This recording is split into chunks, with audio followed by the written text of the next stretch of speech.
Well, I will take advantage that it's so quiet. We will begin. Okay, this is the third lecture in a series where we explore the case in Canadian art, in Canadian painting, of people who move from figuration toward abstract art. And I even try to make it a little bit more precise than that and to try to see if there is any relation between the fact that some of these painters were also landscapist painters, that they were painting landscapes, and as if landscape suppose a certain attachment, a certain link to a place, and then to move toward a more abstract proposition, you have to detach yourself from that immediate surrounding. This is more or less the hypothesis I want to explore in each of these cases. Today we will deal with Paul-Émile Bordua, which is of course an important painter, not as a man who made landscape. And I was asking myself, did he ever had some inkling or some interest for this type of painting? And indeed, you could see at the beginning of his career, he was a figurative painter. He was sent even in Europe to learn that. He follows also the École des Beaux-Arts courses here. And there is, for, I would say, about 10 years, little landscape. Most of them are big like this, and not very remarkable, but let's say this is the time of experience he had with his own surrounding. And so I think that's what we should start with. So I will show you a few examples of these. Okay, this will go back, and I just have to get used to this little machine. Okay, so the first example I want to show you, it's probably a little landscape made on a panel of wood.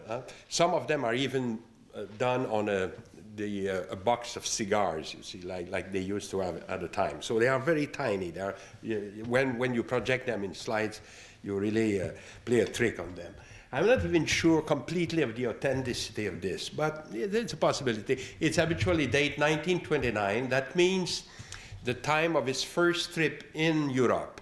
You know that at the time he was close to Ozias-le-Duc, and also to Monseigneur Moreau, who was not yet the rector of the University of Montreal, but wanted to encourage young artists to go toward sacred art, to make religious art.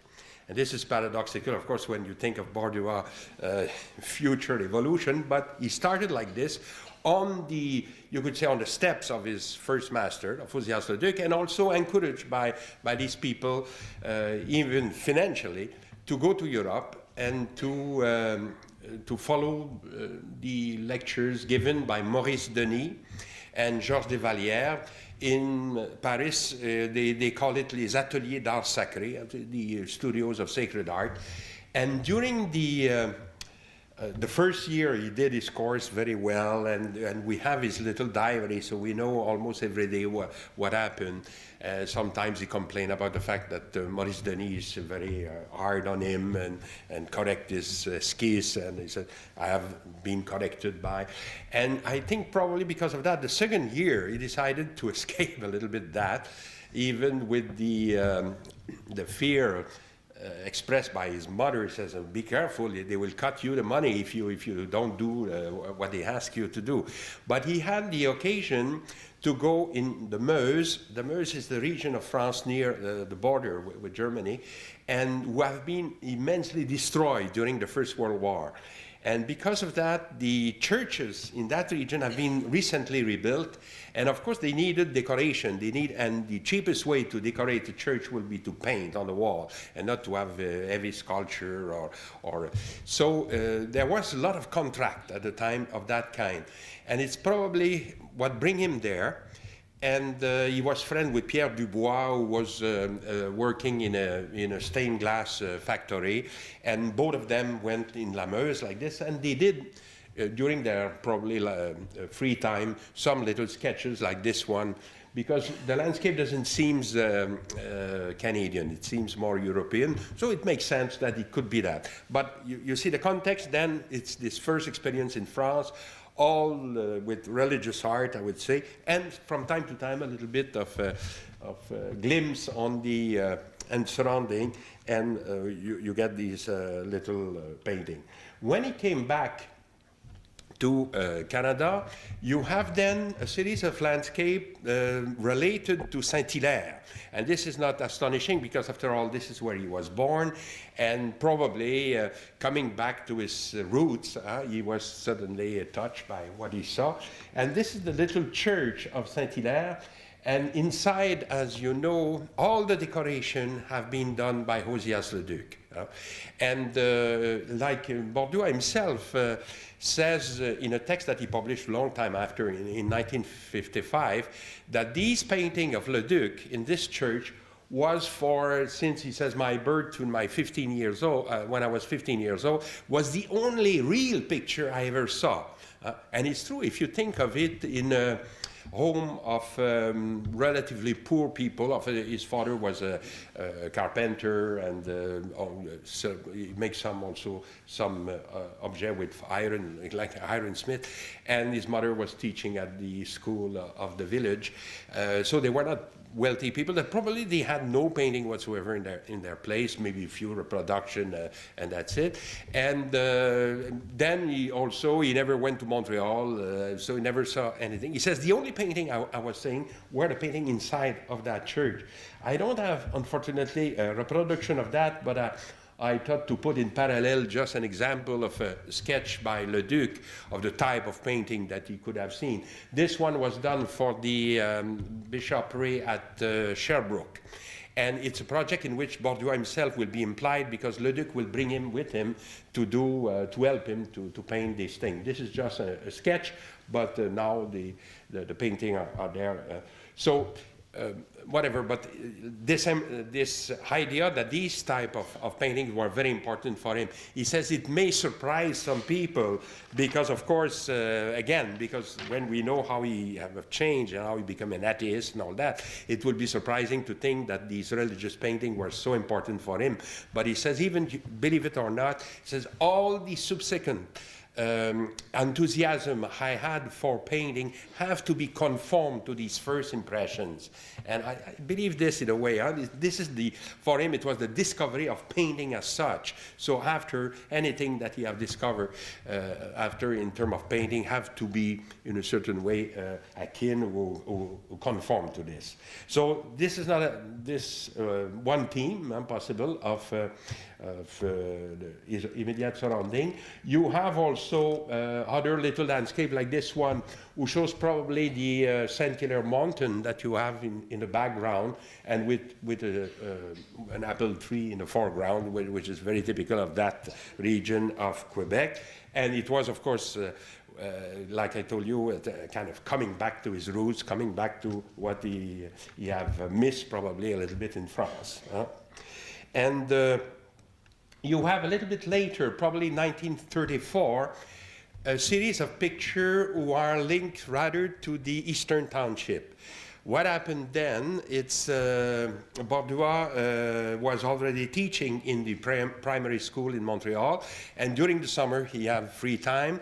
He rented a little place in Bolton Pass. It's near Knowlton. It's near Brome Lake. It's a beautiful region of Quebec. And he went from place to place to paint probably Mont Johnson here, one of the cities of the mountain that we call in French les Montérégiennes, which Rougemont, Saint-Hilaire, even Mont-Royal also is a part of this system. So, and the other reason why he was in that region, it was that Cherchez la femme, he was in love then with Gabrielle Goyette, was the daughter of Dr. Goyette of Granby, and they will marry the next year. And Madame Bordua will be, as you know, she's still alive, and she belongs to very involved in the work of her husband and all that. So, but it started there. That's another. Then a little bit further in time, in 1938, Bordua is implied in an inquiry organized by the government of Quebec in the region of Gaspé. And it's not the first, not the last one either, with the problem of finding how to revive the tourism in that region, you see. What Borduas did then, he was hired as a photographer, and he photographed systematically all the little village and all the cabins and whatever handicraft that he could find on their way, in order probably to make a brochure or something of promotion of tourism in that region. He was accompanying at the time Jean-Marie Gauvreau, who was the director of the School of Furniture where he was teaching, so it was a kind of happy memory time. And it have also produced a collection, an incredible number of photographs by Borduas. And in this case, in the case of this little painting, we have what the documents that we could put in parallel that for habitually art historians are almost, it make our days when we find things like that. We're so happy. And this is a picture of Borduas painting the painting that I show you on the left. You recognize, and because also in the scrapbook where all these photos have been saved, he have identified a place so we can give the right title to the painting also. It was done in a little place, it's called Newport. It's in the south of the Gaspé Peninsula, near Chandler. Not very far from Chandler, a little bit further if you go Percé, Chandler, and then Newport will be one of these little places there. And not only that, we have also, to complete really our joy, we have a photo done by Borduas of the same subject, the same place, almost with exactly. He could have made a painting. If we didn't have the other photo, we could have even guessed that he made a painting from the photo. But no, he was. And this, again, it's thing.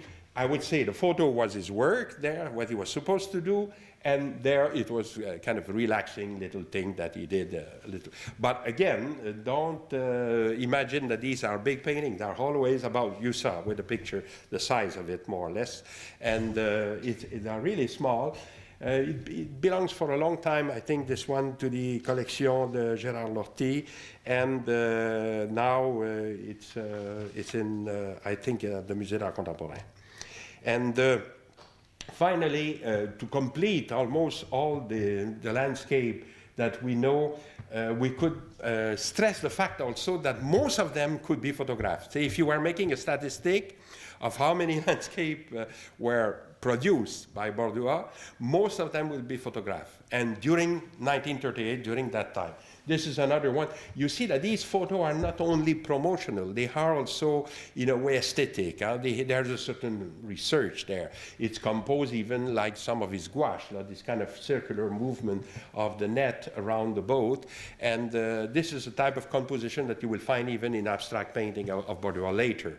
So they wanted to be pretty. They wanted to be well composed. And after all, he's a painter. He was looking at the landscape with the eyes of a painter. And so and there's probably 800 of them. They were not known up to very recently. There's a little book published on that by my friend Gilles Lapointe and Raymond Monpetit. It's called Borduas Photographe.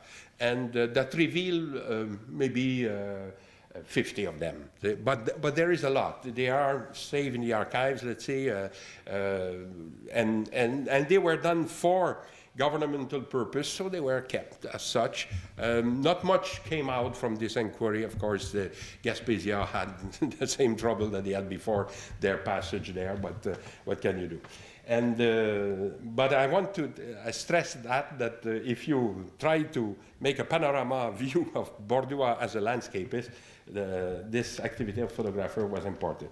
You remember I showed you that painting last time, the Matin de Printemps, La Rue Montana. Enfin, bon, okay, this is another one, okay, that you could read that. And finally, maybe at the eve of turning more abstract, you have 2 or 3 of these little landscapes who are called Parc La Fontaine. Borduas lived near the Parc La Fontaine. He was living very near there before getting settled in Saint-Hilaire later, but at the time he was nearby, so maybe he makes some pochade or some sketch like this there, where it's freer of presentation, and you could imagine that from there he could skip toward a more free, more abstract type of style. But this is about Hall. I probably you could add 3, 4 more than what I'm presenting you, and you will have the total output of Bordua in landscape. If you did only that, it would not be too much. Okay. This is an autoportrait. I just want you to have something to look at, because I want to make a little development here to try to see how, from there, where Bordua will go. Okay, so the hypothesis is always the same.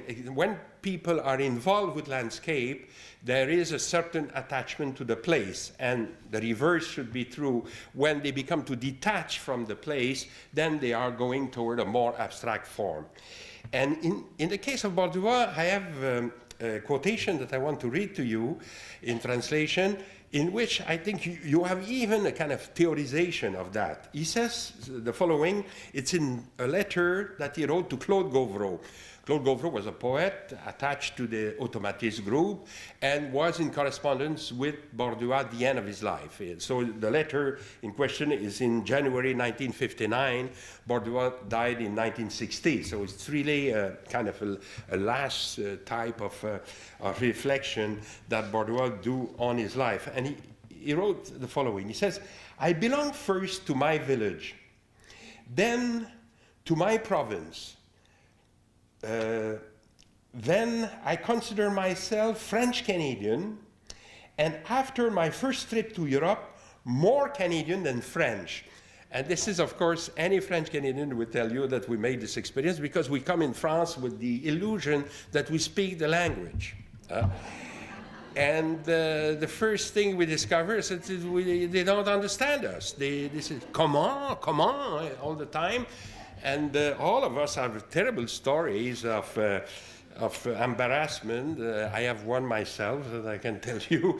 I once come to a place, I wanted to buy socks, and I says, "Je voudrais acheter des bas." So the guy looked at me, and he disappeared. I hear him giggling in the backyard. He came with a little silk thing. That when I saw that, I said, "Oh my God, what is the right word? You know, what is the right word? Les bas, it's not right." So chaussette, you have to say, and okay. But even then, my wife could tell the story also with me because we had a baby and we wanted to have les couches, diapers. And les couches, no, il n'y en a pas. We don't have couches, we don't know what it is. So I said, maybe les linges. I tried to find a more complicated word. And suddenly I see Pampers on the shelves. There, this is what I want. Ah, monsieur veut dire les Pampers. Gosh, you always get us. Anyway, so I just give you that as a comment of this phrase of Bordua. He says, in my first trip to Europe, more Canadian than French. I understand exactly what he means. Then he says, Canadian, simply Canadian, not different from my compatriots when I was in New York. So then he alludes to Canadian coast to coast. At the time, they were not using Francophone and Anglophone. Blessed time. But so when he says simply Canadian, this is what he means. He says, in New York, I felt closer to any Canadian, Anglo or French, than to this previous identification. And finally, he says, and lately, I feel North American. And so, of course, then he writes this in Paris. And in Paris, his identification will be more with North America, Canada and United States. He sees himself as an American painter, lost a little bit in the Paris milieu, and he feels like that. And he added, from now on, I hope to possess the whole earth. And you see the kind of description he makes by, I would say, concentric circle going further and further from his little, he says, I start with the village, then the province, then I feel more Canadian than French, and then Canadian to cool, and then finally I want to possess the whole world, and North American, and then maybe from the whole world. He was, if you see the context of this letter, when you read what Claude Gauvreau was writing to him and why he answered him that back, Claude Gauvreau was suggesting that maybe, Borduas, you are less attached to Quebec than you were. Are you not turning federalist? In a way, he doesn't express that in those terms, but it's what he meant. He says, I feel you are a tendency now to a certain Canadian nationalism. So it will be like a position of that we will describe like federalist today. And right away, Borduas answer, no way, I have nothing to do with nationalism. I hate all of them. This is a very strong, je les ai tous en horreur. It's difficult to be more strong. It isn't, one of the worst mistake, I think, historically, it is to try to transform Borduas as a kind of pre-Péquiste philosopher. Not at all. Borduas is an internationalist. He is not interested in any kind of nationalism. He says, but he had to recognize yourself that you are from a country, vast, diversified, a little fluid, a little blurred. From a continent, from a particular time, it's something else. I'm not a nationalist, but I recognize that I'm from a place, from a certain place, and this is something else, indeed. And in a way, you could say that the position of Borduas in Paris at the time, toward the end of his life, and I will show you some of his painting that he was doing at the time, is akin to the position of many of people of today, in which or you are in exile, voluntarily or involuntarily, or you have the status of a refugee. After the First World War, with the collapse of the Ottoman Empire, with the collapse of Russia and everything, and with all the treaties that they make like this, you have a tremendous movement of population going on, right? It started at the time, all these refugees trying to find places elsewhere. We speak of 1.5 million of white Russian, 700,000 Armenian, 500,000 Bulgarian, a million of Greek, all these people moving, getting out of their country and trying to find their place in Europe. And of course, this have not stopped then. With the Nazi Germany, of course, it continued with other population fleeing out of Germany. You had also, even recently, let's say, from South America, many refugees, of course, because of the colonial regime or the very Pinochet and all this. The Middle East create again today this movement of refugees. So you could say that the situation that Borduas was maybe presenting in a very positive way, and maybe almost indecent when you think of the fate of these poor people running from their country, like I want to possess the whole herd, it's in fact one of the way to describe it positively, what is happening to many people today. And he was, without knowing it, but he was very close to the idea of Hannah Arendt, who is famous refugee herself. She fled Nazi Germany, being Jewish, and she was in England when she wrote that. She wrote a little article. It's called "We Refugees" in a magazine. It's called the Menorah Journal. So I imagine that it was a Jewish magazine, and in which she presents the fate of the refugee as a kind of avant-garde of what we will have in the future.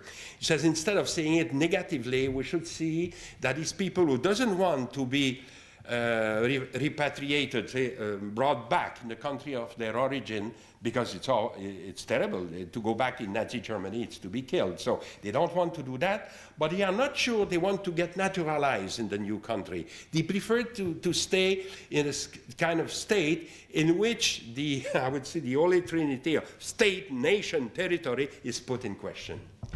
And this is very close to the situation, to the idea of Borduas. In which state, nation, and territory are put in question in a way.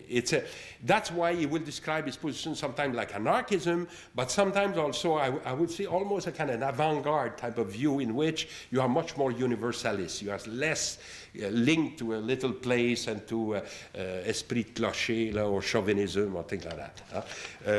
That's why all the reading that sometimes you find today of Bordua trying to make him a stout believer of just a very small Quebec turn on itself, I think historically it's absolutely false.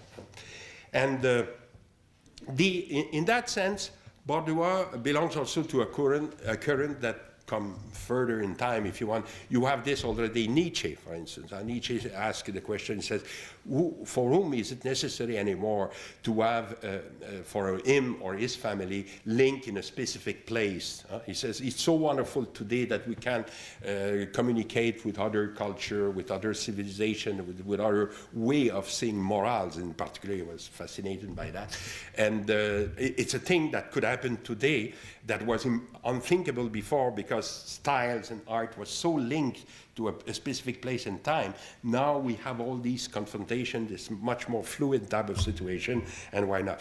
The other group, of course, and touch Bordua much closer, are the surrealists. The surrealists could say whatever they thought against France, any policy of who could seem a little bit too chauvinistic were attacked by the surrealists all the time. I just have to quote you one line of the manifesto, the Second Manifesto of Surrealism, written by André Breton, where he said, all means are good to destroy the idea of family, country, and religion. Even during the what we call the Rif War. This is the war of France against Morocco, against some rebel of Morocco that wanted to get their independence already at the end of the 19th century, but it lingered all the 20th century, with Abdelkrim, who was the leader of the Moroccan people at the time, and was finally defeated by France and by Spain. The general of Spain at the time was Franco. It is the first war that he made that made him popular. And at the time, the French intelligentsia tried to took side against Abdelkrim, against this movement of independence from France, les colonies, where you have to save that. And they made a little pamphlet, was called Les intellectuels aux côtés de la patrie, the intellectual on siding with the country. And the surrealists mocked at that and wrote an opposite pamphlet, if you want. It was called La Révolution d'abord et toujours, in which you have this phrase that will have made raise the hair of anybody, étant donné que pour nous, la France n'existe pas. Because for us, there's no such a thing like France.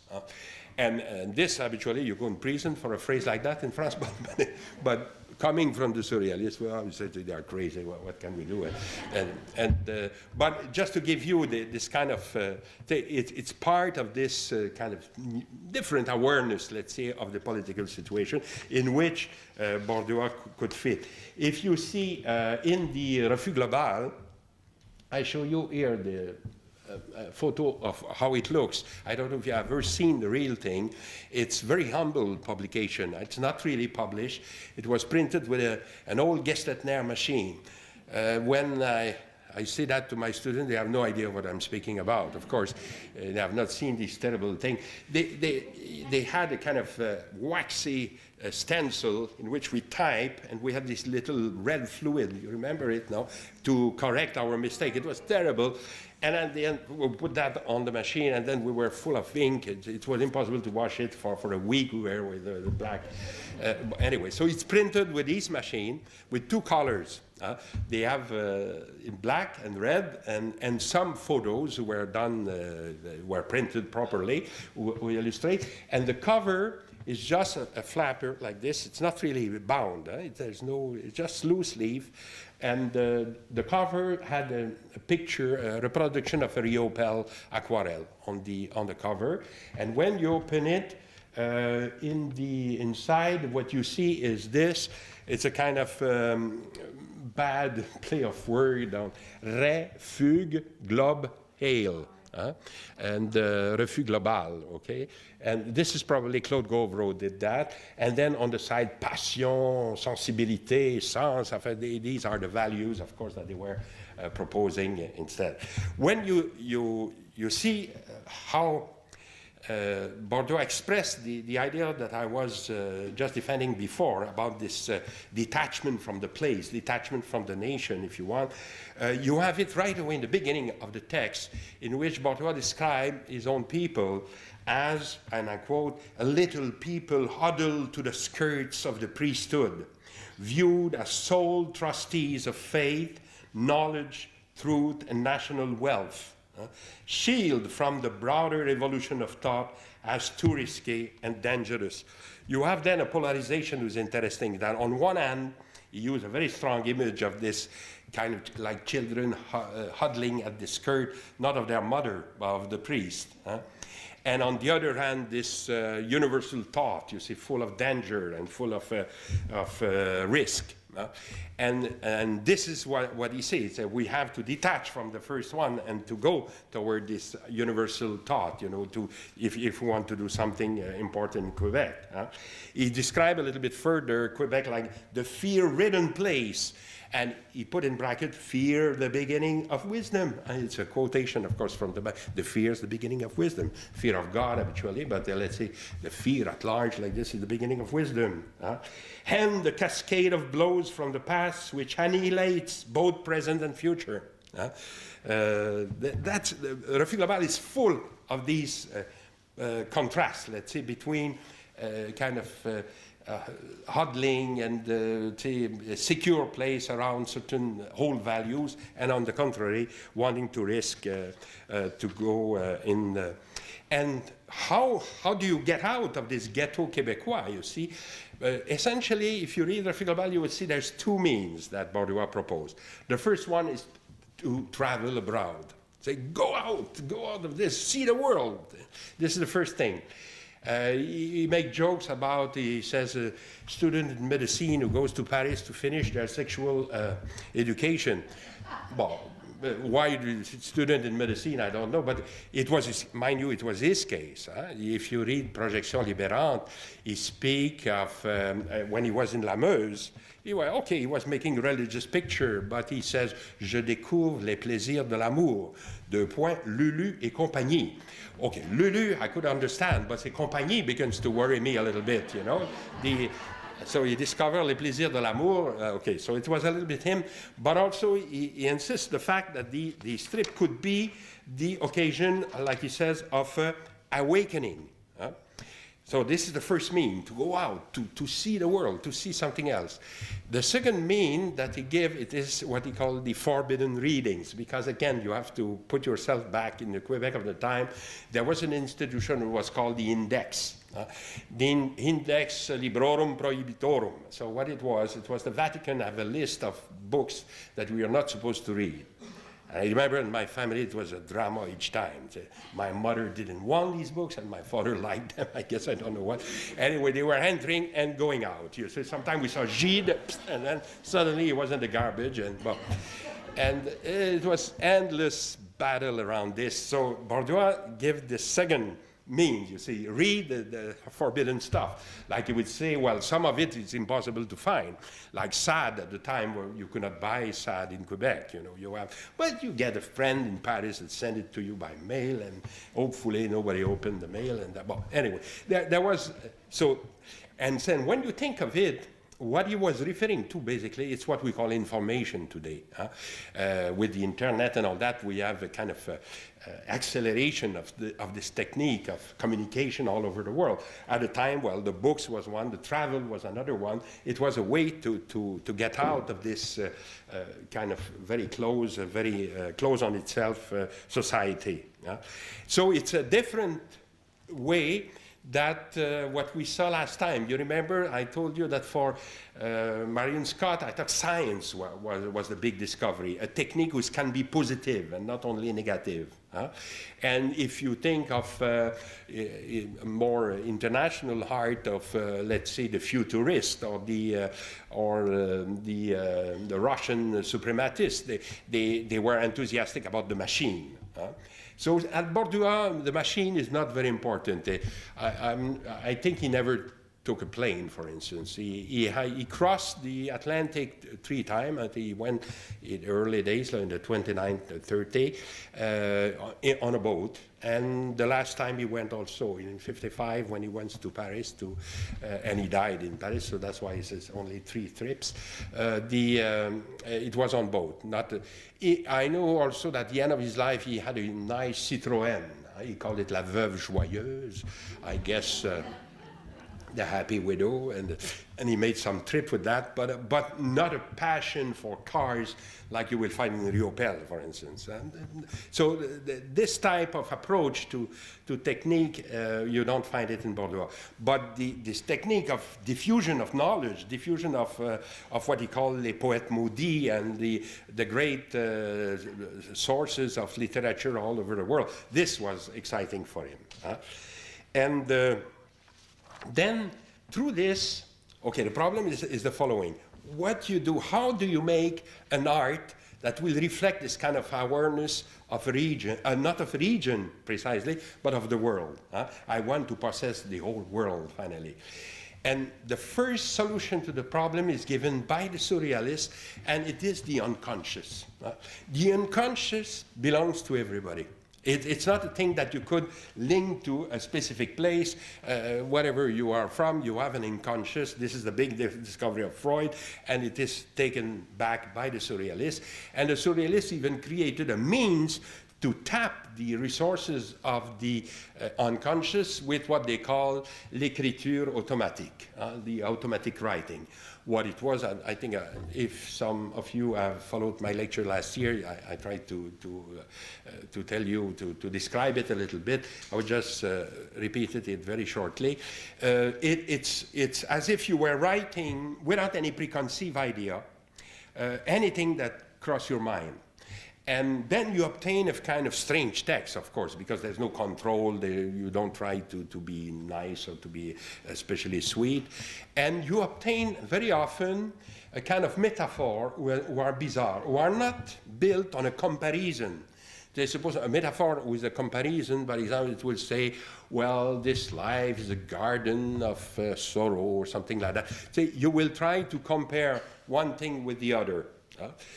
And okay, it could be a poetical image and all that, but in a surrealist metaphor, we proceed by rapprochement of 2 ideas or 2 images who have no, apparently at first sight, no specific relation between each other. For instance, the title of Breton, of a poem, is called Revolver à cheveux blancs, gun with white hair. Bon. At first, if there is any connection there, it's not evident, at least. And then it's a little bit like what Freud was explaining about the dream. You remember in Freud, he made a difference between what he called the manifest dream, what the story you tell when you tell your dream, I dreamed that and that, and then what he called the latent dream. That means if you begin to make all the association with every moment of the dream, you will suddenly find a discourse who is more or less logical, who makes sense, who is not absurd like the manifest dream. So the revolver à cheveux blancs is absurd as such, but if you begin to make all the association that Breton make with revolver and then with cheveux blancs, maybe at a certain level you will find a logic there. You will find something. So that was their big discovery, and they were, of course, producing this type of text. And then one day, Breton reflected about how can we do that in painting. It's very nice to write écriture automatique. This is a system for writers, for poets, but how painters could apply that to their own craft. And he says, well, I think we have the solution in, of all people, Leonardo da Vinci. Why? Because Leonardo apparently in his Pricetti and this kind of little advice that he gave to his students, and all this had been written, as you know, upside down. Leonardo was working with a mirror all the time. I don't know, it's a crazy idea, anyway, not to be too understood. And he was writing the following. I just summarized the idea. He says, if you are looking for the subject matter in painting, the best thing to do, it says, go to an old wall, look at it, and you will see there's spots and cracks and all this. And by looking at it distractedly, at a certain point, a subject matter will appear to you. You will see horses, you will see battles, you will see whatever. And then from there, you just have to copy what you just saw, and you make a new painting. Okay? Well, the drawing I show you here of Leonardo da Vinci, in a way, is a good example of what I'm just saying, because Leonardo is known to have started this style of drawing in which the drawer apparently doesn't know right away how he will depict what he's depicting. So as if he was searching for the right line. Because before that, you have, even in the medieval time, you have drawers who were doing perfect shape right away. So they were trained to do that, and there's the famous example of the Giotto, who make a circle like this, was perfect. And when Cimabue saw him doing that, the young Giotto that nobody knew before, being able to make a circle, a perfect circle, the O of the Giotto, like it's called, he immediately hired him. That was a real performance. But in the drawing of Leonardo, you could say he proceeded a little bit like the Surrealists wanted us to proceed. He started with few lines. He tried to make it's a kind of landscape. It's called a storm over a valley in the Alps. So it started very imprecise, and little by little, the subject matter come out, and maybe with things that he could not predict at the beginning, and that built himself under his very eyes. So that was what proposing more or less Breton to the painter. He says, very simple, go to see the whole walls and copy your vision, like we poet just take the dictation of what happened to our mind. As if it was, in both cases, a kind of passive reaction to what will suddenly appear and will impose itself. The problem with the system, it is that's not very easy for the painter to do, because in a way, the poet can write quite fast and can really reflect what is happening in his mind without exerting any pressure on himself. But how can a painter copy his vision without being very cumbersome? And it was not. So one of the solutions to the problem, I would just illustrate with few picture by Max Ernst, was to use the collage. Why? Because with a collage, you could make a rapprochement between different image and create the equivalent of the metaphor of the surrealist, the written metaphor. You can create an equivalent of that in picture by putting, let's say, a kind of hybrid thing. Now, obviously, here Ernst have used a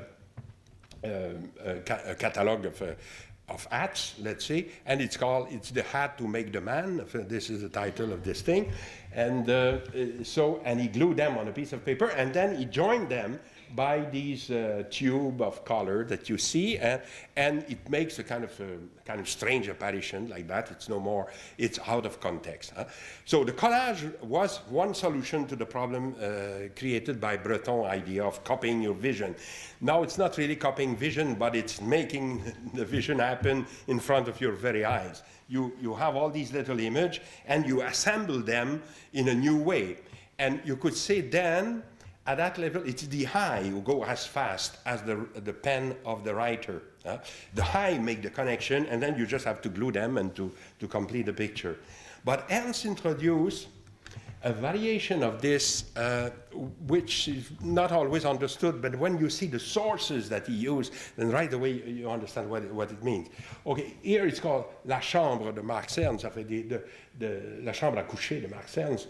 And indeed, if there was such a thing, it would be very bizarre. I think you will have a bear in it, a sheep, and in the foreground near me, there's a whale suddenly appearing, a few birds, and then you have the furniture that you can, and then these lines to create a perspective as if we were in a room. But we know from what source Ernst have worked this thing. And then what you will understand, he used exactly what you see on the right, on your right, not to cut these forms. He overpainted them, okay? And he left some of them appearing and covered the other. That's why in German you call it Überbilden, or in English you say overpaint. It's not really a collage. It is you make some aspect disappear and you redraw some other aspect and you create this kind of very strange type of apparition that you have on the left. What it was, to start with, it was probably these kind of chart that teachers were using to teach language. I could imagine the teacher with a little baguette like this and saying, okay, children, what is this? Whale! What is this? Bear! So everybody shouting together and maybe, now we will do it in Spanish, okay, and then la vaca, and everybody. And I think that was it. It was a kind of pedagogical tool that they were using and that he bought. And like art historians are always good for that, they find suddenly the sources of Max Ernst. Look, another example of that with this very strange presentation again of, and the title, you have it on the picture. Habitually, it doesn't make sense. In comparison, it's like a poem itself. The title is like another poem. But again, we know they're the source, and it is, in fact, taken from a catalog of instruments that were used for teaching in university. And there, the teaching aid in question was showing, let's say, a heart and a head and the different aspect of the mouth of a horse. So I guess this was for a veterinarian school. And again, this is a case of overpaint. Ernst have used the picture you see on your right as it is. And then I've just completed with some color and some form the picture without changing anything of it, but creating a very strange apparition. We don't know what it is. It looked like worms, like it's a kind of weird apparition. But in fact, he have started exactly with the picture you see and overpaint some part, add a kind of cube behind to create a space, to create proportion, and have erased other part. Like for instance, here this thing here was have been all covered, but with time, sometimes it reappears. When the painting is old, in French you would say a repentir. It says the painting, suddenly the thing below it reappear. Just another example, just to make it clear. Here, I'm sure that he used the picture on the right upside down to make this one. Look at it carefully, you will see there's a correspondence between all the elements if you put it upside down. If you are, at first when I saw it, I said, it must be that. But then, no, it doesn't correspond exactly. But the moment you put it upside down, okay, that's it. Okay, so he played a little trick on us. It was then apparatus used in physics for probably demonstration of liquid and heating, I don't know what. And he called it appareil hydrométrique. Okay, perfect. Kind of. So that was the solution, démonstration hydrométrique. Yeah. All these are collages of the 1920, beginning of 1920-21. This was a solution of many surrealist painters, the collage, the rapprochement of insolite like this, of things coming from different horizons, and creating this kind of bizarre feeling that they used to like. If you compare to this, the first automatist painting of Bordua, you are immediately in another world completely. And indeed, it's curious because Bordua read the same text. He read the text of Breton that I was telling you before that referred to Leonardo da Vinci, go to see an old wall and all that. But he understood it differently.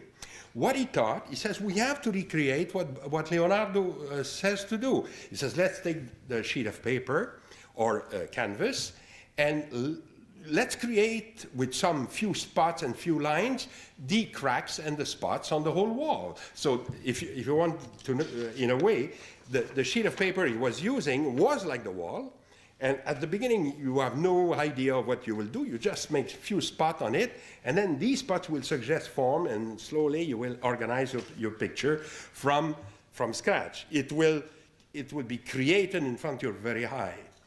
This one is called l'abstraction verte, the green abstraction. It's a little painting. It belongs here to this museum.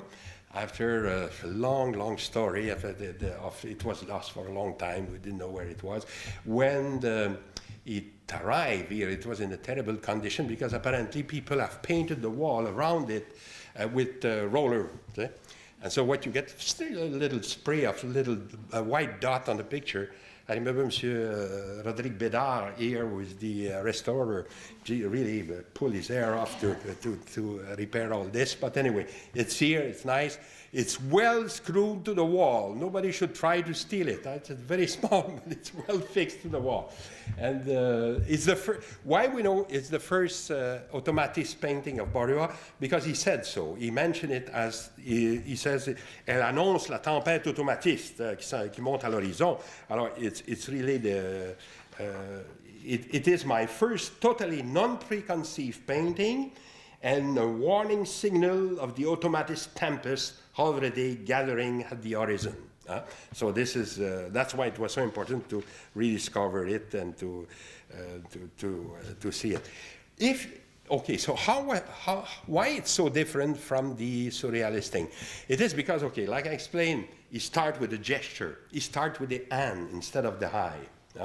The first beginning of the picture is not a rapprochement of ideas, and in a way it could refer to a conception of the unconscious will be more instinctive, more est-ce qu'on peut dire pulsionnel, more nearer to the pulsion, let's say to Trieb in German, instead of more verbal type of unconscious, more like a Lacanian type of unconscious, if you want, like you will see in Ernst and many surrealists, European surrealists. So we start with this, but nevertheless, by doing this, he is also working from something who was already conscious in him.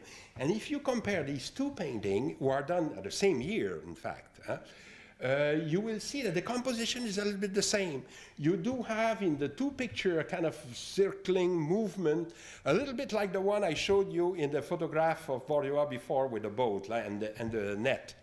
Same type of composition. You have something in the center which is important, and around it a movement of in white or in... so you could see it's almost an abstract still life, l'abstraction verte. It's as if you cannot make something coming from the unconscious who was not already conscious before. And since he worked a lot with still life in the year just preceding this passage toward abstraction, it's not astonishing that you find something of it in the abstract form. There is a kind of relation there. And this, I could say, this is the main discovery of the automatist period of Bordua. It is that we do have a kind of territory was inside of us. We don't need nation and state and all that. This is inside of us. This is the unconscious. The only problem is to have means to reveal it, to get it out. And he says the surrealists give us that means. It is we start a painting without preconceived idea. We do it, we see it creating under our very eyes when we are doing it. And little by little, you will have all a corpus of things. I want to illustrate that by show you paintings of two periods of Bordua.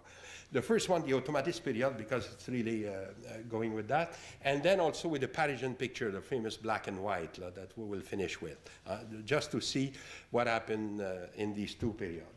And here, okay, so the automatist picture, I want to put that together, I'll show you why. Are habitually, if you take them at let's say from 1943 and on, are done in two steps. First, Bordua paint the background that you have here. It's called sous la mer, under the sea or something. And he paint first the background, then let it dry, and then he paint these kind of animals or strange things that you have in front of this background. The background could be relatively elaborated. You see, you have a part is in light brown and you have a part in darker brown. You could have as many things as you want. And then he gives them a double title at the end. The title is never given before the painting. The title is a reading of the painting when it's finished. Because otherwise you cannot speak of a non-preconceived painting. So the painting, the title is like a description. Most of them come from Bordeaux himself, so they are interesting as such, but they are not the only title possible. And this is important to understand because you could have other feelings in front of the painting, you could see something else, and Bordeaux will not object to that because in a way it started abstract and it goes toward a minimum of figuration, but the beginning belongs to everybody. It's not determined in such a way that there's no other reading possible. So the double title was the following for this thing: 2.45 or Sous la mer, or Under the Sea. What is 2.45? Is just it's very interesting because it's a date. That means the painting was done in February 1945. And it's very rare that you have, for any painters, I would say, a perfect chronological sequence of their painting.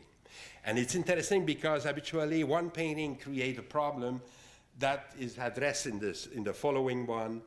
And when you know the real sequence of them, then you could feel a little bit what was the problem of the painter, what he wanted to achieve, and why then suddenly he goes in the other direction. But I tell you, it's very rare to have that. Even for famous masters, there's endless discussion on the exact order of painting. For instance, Caravaggio, we don't know exactly what was his youth works and his old age one. At each end, I would say they look alike a little bit. So there are endless discussion between specialists. No, this belonged to his youth, it's so bad. And oh, no, this belonged to his old age, he was so ill and so he was finished, and that's why it looks so bad. But anyway, so you have these, we don't know the sequence of the painting. In this case, for the automatist period, we do have it. Okay, this is a nice theory, and then I find a picture was titled 1947. I said, we have 12 months. So it's, what is this? Now, it's still a sequence. It means the 19 painting done in 1947, but of course it's not, you cannot, if he painted 20 paintings in 1 month, you could not date them more precisely than that. But at least you have the sequence, you have how they were painted. Okay, so double title given after the effect. And I put in parallel a picture of Tanguy, Yves Tanguy, who is a surrealist painter. Very different technique, of course, very much more sophisticated, not using big brushes like Bordeaux did, but also evoking, in a way, also marine environment, as if the unconscious goes to reveal some marine content, some sea content, if you want to start with. The Tanguy picture is called Ancient Horizon. It's of 1928, so it's much before the painting of Bordeaux. I don't think that he could have seen this specific painting, and there's no formal rapport between them. But he may have know about Tanguy because at the École du Meuble where he was teaching, they were subscribing to some magazine published by the Surrealists, and particularly by Minotaur. And Minotaur was published by Schira at the time in Switzerland, and it was perfectly, very well published, and you could have all the reproduction you could imagine of the Surrealists at the time. Okay, so you see how it starts. Then I show you a famous painting and a detail of it on the other side.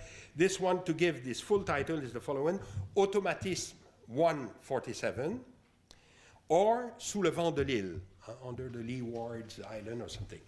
Sous le vent de l'île, 1947. Mind you, it's not dated on the painting. And there was endless discussion also about the date of this. But Bernard Tessèdre was my professor at the time. I made my thesis, my PhD with him. Was living in Canada for a season or two, and he solved the problem. You would see how. And it's certainly 1947, and the title also, when we found the whole title, it confirmed that. It also painted in two steps. The background is painted first and with a brush, and you could see it even better in the detail. And the little element who are like in suspension in midair are painted with a spatula, with a knife. And that's why they have this kind of crystalline type of character. With the spatula, you cannot make too much biomorphic form like the surrealists use, like in my... No, I want to change the other one. This type of form that you have, the Tanguy picture, you cannot do with a spatula. You do with a brush, because you need all these small transition from one shape to the other. And so that was excluded. When you see it from close, you see that the little red, white, and black spot are done with spatula, and in a way, it detach them from the background. They are like in midair, like this, like a kind of feast of maybe of Indians, you see, with feathers or something like that suspended there. And now, we were before undersea, now we are almost floating, because we see suddenly this continent, this island, getting out of the sea, who make the background, and then in front of it, all this display of kind of dance in front of it. And slowly, you would say, we go toward a structure which is closer and closer to the essential structure of a landscape. You just need to make, if you want an abstract landscape, a background, and in front some object who are put in front of it. This is, would say, the minimum formula of a landscape. So he abandoned the so-called landscape that you see from outside, and he go back to this kind of landscape inside of himself and reveal it that way. It's not at all evident that going toward the unconscious sources that you will end up with a landscape type of structure. You have paint, for instance, think of Magritte, for instance. I think for Magritte, the unconscious is a room. It's not an external landscape. For Pollock, it's line, it's energy. It's not at all something that you could... So it's a little bit specific to some surrealists, and to Bordeaux also, to imagine that unconscious is a place, in a way. And for instance, I was reading Descartes and people like that. In the 17th century, to think that something in the soul will be a landscape was absolutely discarded, because the soul have no space, have no étendue, like they used to say, no extent. So you cannot imagine. But already with Freud, you have this idea that you have say a superego and an ego and a id, and so you have layers, you have a kind of structure of the unconscious who is spatial. So with this, okay, the surrealists were interested in that, and you do have some of them, Dali, for instance, very often represent unconscious scene in the landscape of his childhood, for instance. And Bordeaux certainly does that, you see, and we see it in many, many of his pictures. For instance, this one, oh yeah, that I want to show you a picture that was taken at the second Automatist show of Bordeaux and his group. It was the photo was done in 1947, of course, when it was shown, and in the apartment of Mrs. Gauvreau, of the mother of Pierre and Claude Gauvreau, 75 West Sherbrooke.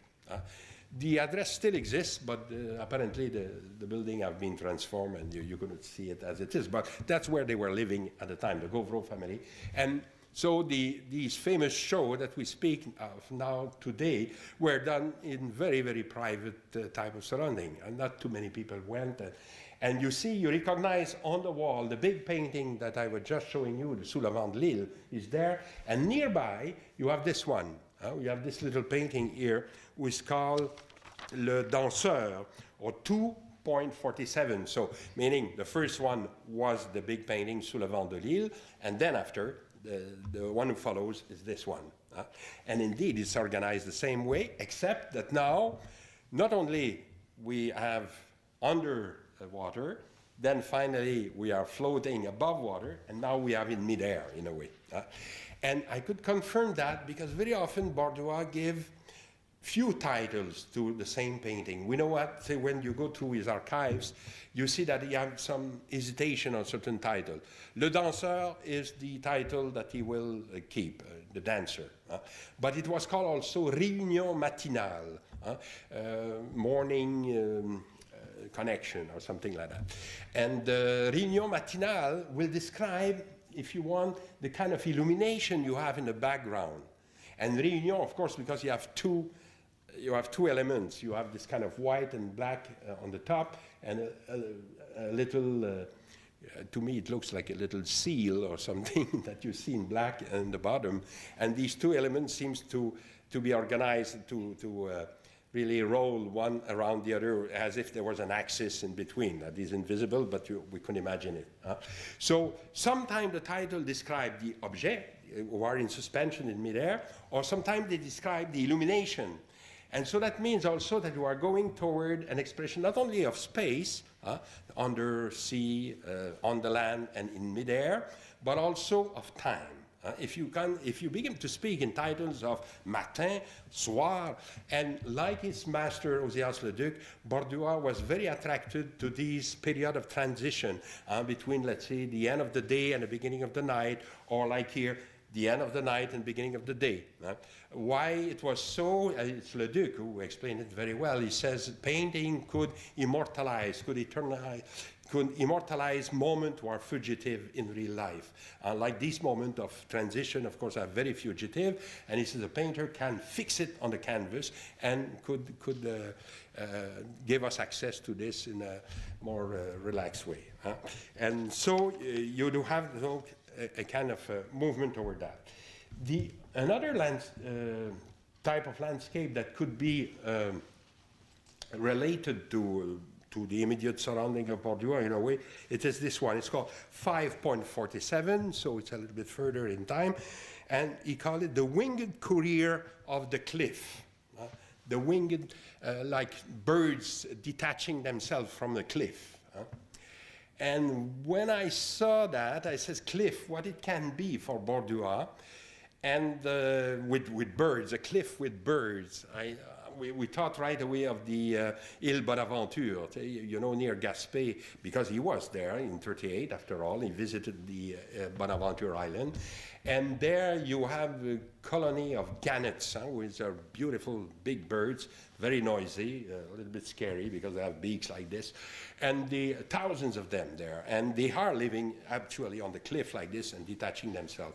More than that, at the time when he painted that in 1947, was published a little book by Breton, André Breton. So anything published by Breton was certainly interesting to Borduas, was called Arcane 17, in which Breton described the island of Bonaventure because he was there in 1944. Breton make us the grace of visiting us a little bit for a few months in Quebec, in Canada, and he was in Gaspésia, and he went to make the tour, and he made a beautiful description of all these birds detaching themselves. So I thought, okay, maybe it could be that. Another possibility, when you speak of a cliff to somebody who lives in Saint-Hilaire, it is the mountain of Saint-Hilaire. As you know, the Saint-Hilaire mountain have a very steep face in which you see the big cross above. And because there were many accidents, kids going there and falling and things.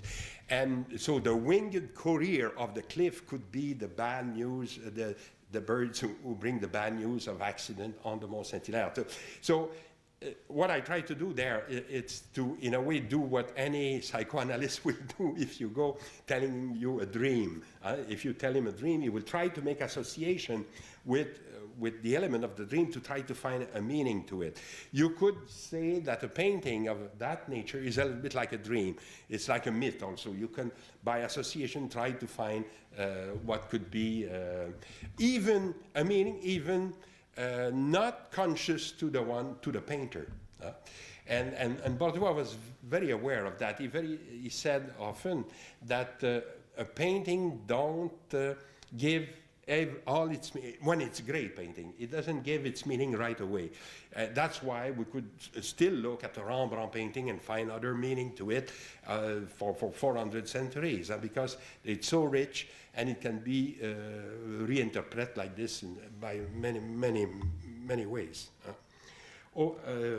I go on with, so I follow really the chronological sequence. You have 847 here, flowered quivers. This is in terms of a metaphor. If you speak a quiver with, in fact, parfleche, or say something to put arrows in it, on one hand, and you call it flowered, it's almost a contradiction. That's what we call an oxymoron in the literary critic. It's like you say, I don't know, the classical example is the black sun.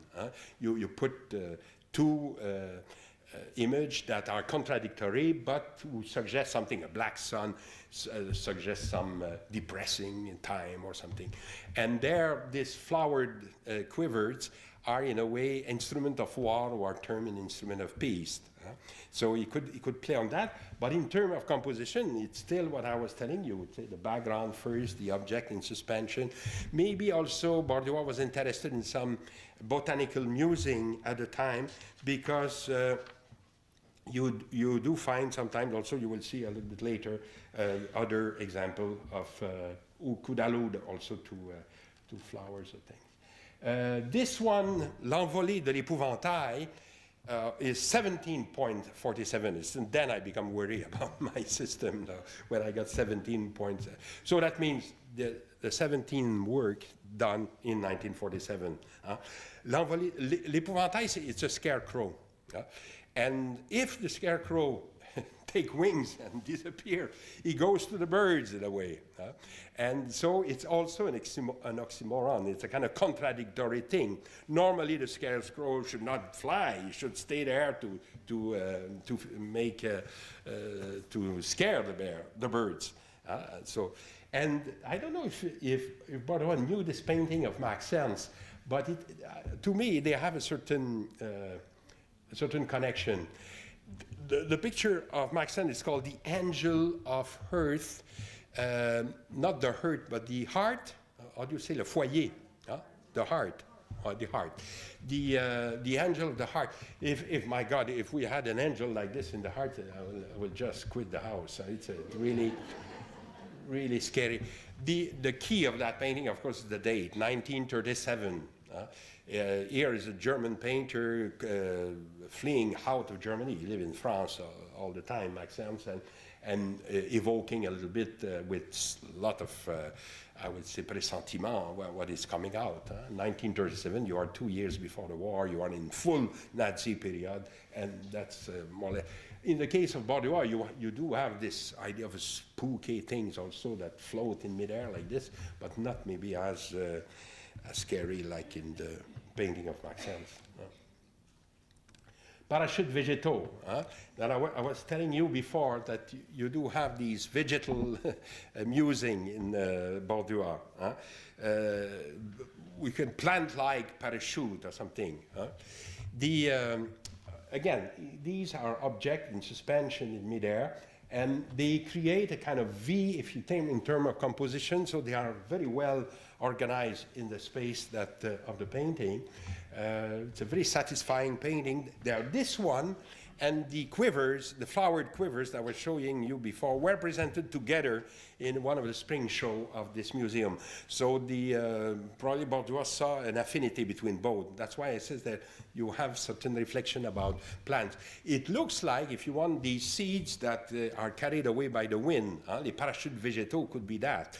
And I was looking at the time that maybe in the Frère Marie-Victorin flora, or people of that time could have used this very word of vegetal parachute to describe the seeds like the dandelion that we will have all over the place in no time, that are carried by the wind.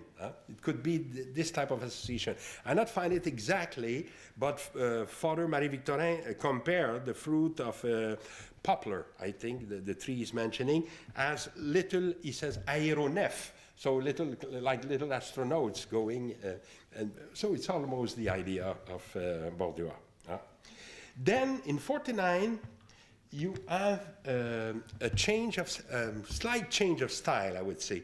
What happened in this little picture, which is called 448, I'm sorry, 48, La Pâque Nouvelle, the new Passover, if you want, or the new Easter of 1948.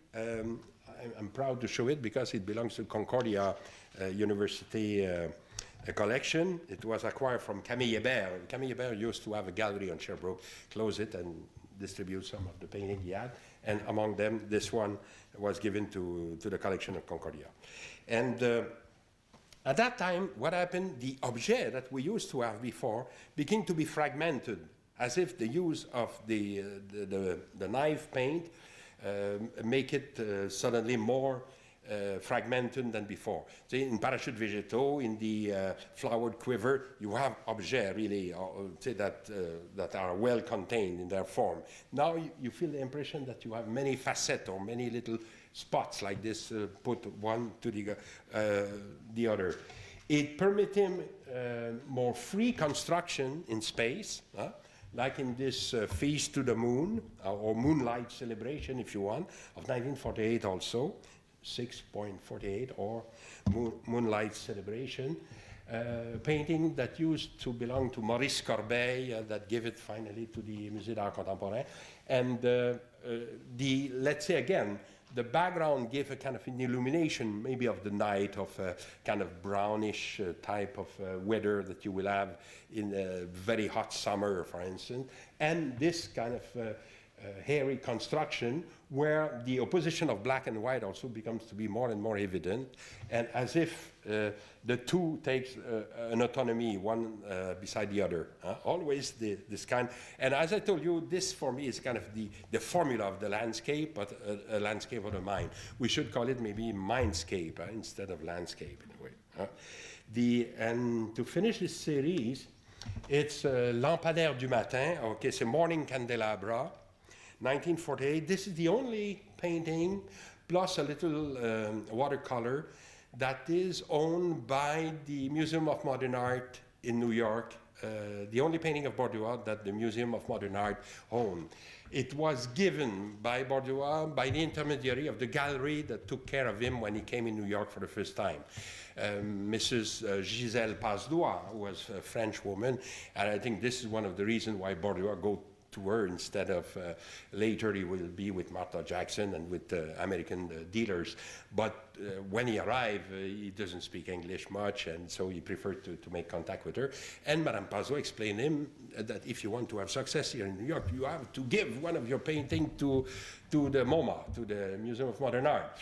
And indeed, it was a good idea, except that the Museum of Modern Art didn't ever do anything with it. It's just, you don't, when you go there, you don't see it. It's in the reserve, and but they have it. They borrow. We can borrow it from time to time from them. They are happy to get it out, but that's it. And now, because also it's a nice painting, there's no problem with that, but it's not very typical of his later production that would have been more interesting. I know, for instance, in Jerusalem, they have a fantastic black and white painting of Bordua. It's called Silence Magnétique. It was given by Mrs. Sachs, she's called Mrs. Abramov now. And it is presented in parallel with the Soulages and with Klein. And the Bordua really resists the wall. You see, it's really good. So it is you have to go to Jerusalem to see Bordua well presented. Okay, this brings me to my second part. I wanted to check my hypothesis in two periods of Bordua. You see, for the automatist, I think it's clear. It's kind of, you go back to a landscape, but an inscape, a landscape of the mind. With the period in Paris, at the end of his life, you have another type of involvement. What Bordua will speak of at the time, he will speak of a painting who wants to be cosmic, who wants to be, in fact, more universal as possible. But he starts, of course, from this immediate surrounding, like in this one. It is called the Amphitheater of Lutetia. Lutetia, as you know, is the old name of Paris. During the Roman time, Lutetia was the name of Paris. And it's a painting of 1955, and it has something to do with the title, in that sense that you could very easily see like stairs, like in amphitheater. Of course, you could have chosen to represent many things, but certainly the stairs will be a part of it. And then you have these vertical stelae in front of it, and who reduce in size when you go from the bottom of the picture to the top, as if really to create a minimum of perspective also inside of the picture.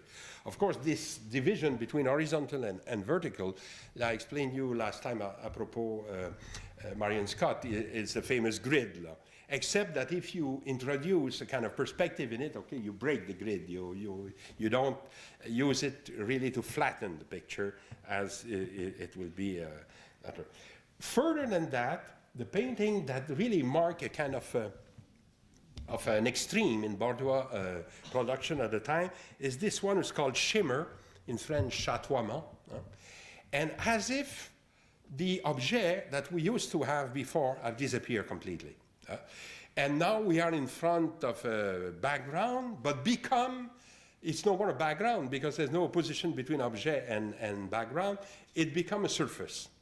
And shimmer, if you think of it, the title indicates it's a quality of a surface. Shimmering comes on a surface, not in. So there's no more this feeling of 3 dimensions. You are in front of a kind of almost monochrome painting. There's few highlights of color that you can see. It's a good photo of it. And it's as if also you ask yourself in front of the picture, what can Bordeaux can do from there? It could go even further in monochrome and finish like that. And that's why what follows that, in a way, are the black and white, because the only issue from the problem was to break the surface and to reveal a kind of profondeur, if you want, a depth like this. This one is called the Buoy, La Buoy, 1956. Belongs to private collectors in Toronto, and it shows very well that the first intervention of the black in this period in Paris are to suggest depth. They suggest something who is like almost infinitely profound.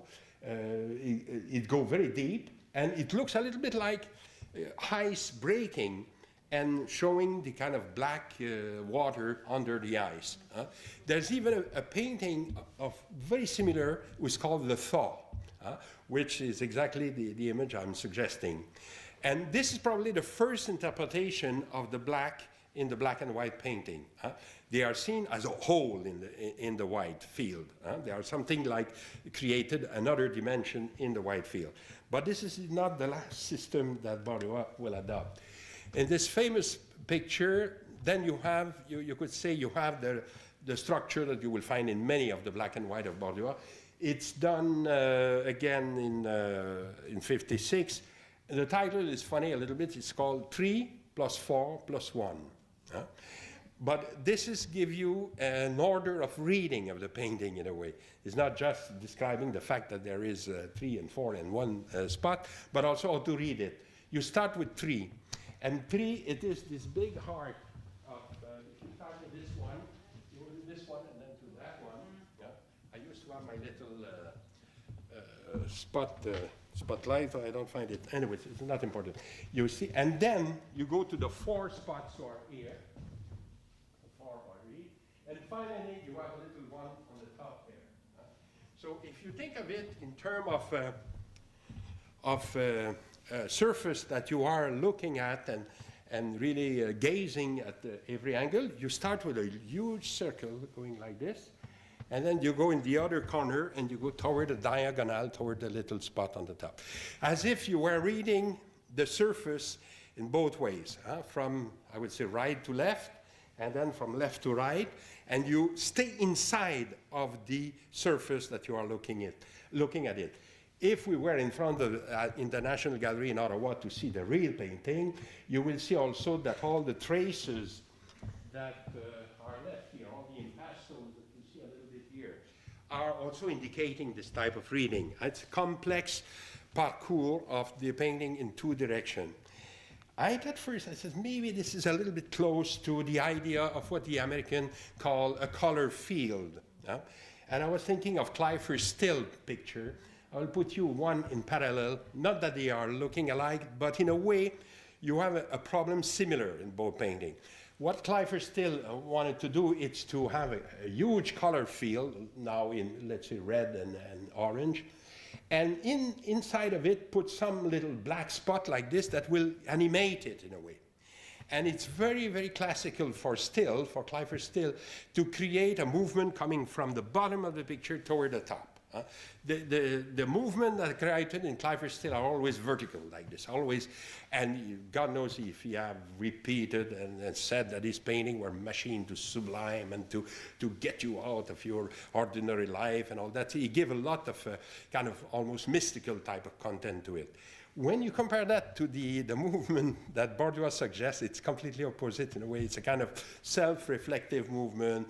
It's not proposing any symbolic or mystical solution to the problem of life. It's just a painting reaffirming itself as a surface with circular that in which you can really go from one side to the other. The picture of Still, like you know, Still was terrible for titles, so most of them are on title, or sometimes they are titled by a date also, but just a year, 1950. So it gives you the title and the date.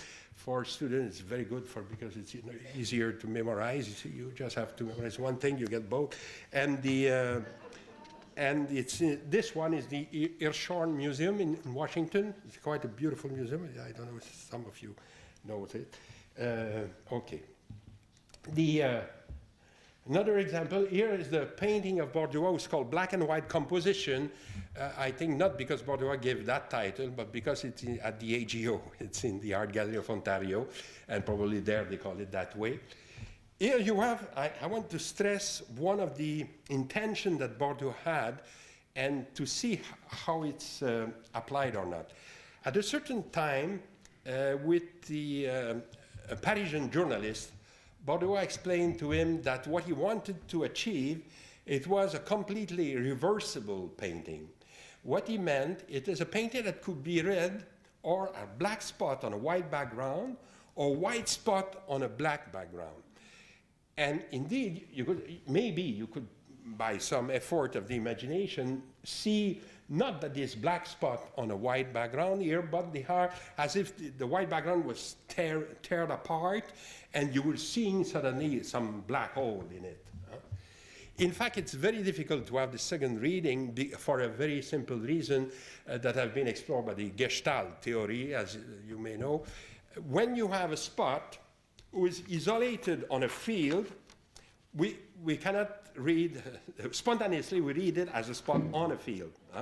For instance, you see the moon that way. You see the moon with the sky behind. That's why this illusion of the movement of the moon, it is because suddenly we lose the reference to the clouds around. We don't know more.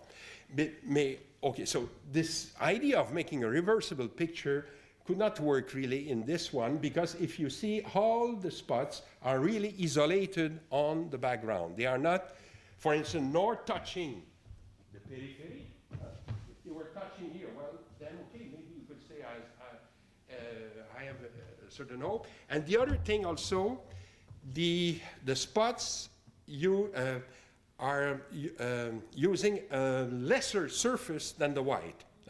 The extension, let's see, of the spot is smaller than the white expansion. So when you have that, it's very hard to read it otherwise than black spot on a white background. Like the same applied here.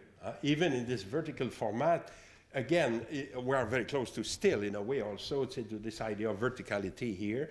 It's a painting who belongs to Mr. Gelber, but was before in the collection of Robert Elie. And Robert Elie was a good friend of Bordua for many years.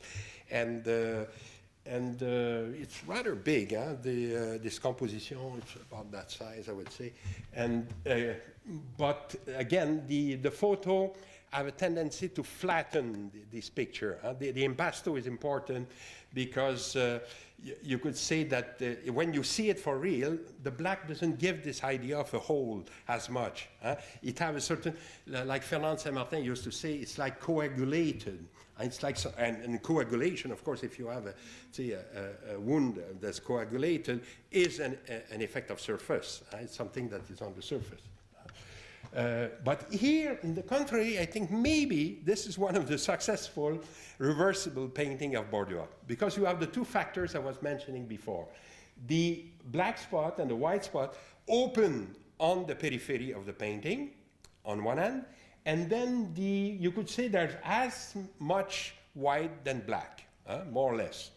And then when you have that, okay, you can read, sometimes you could see, for instance, this spot here, like a white spot on a black background, I think without too much effort, or the reverse, you could see this black thing on a white background here.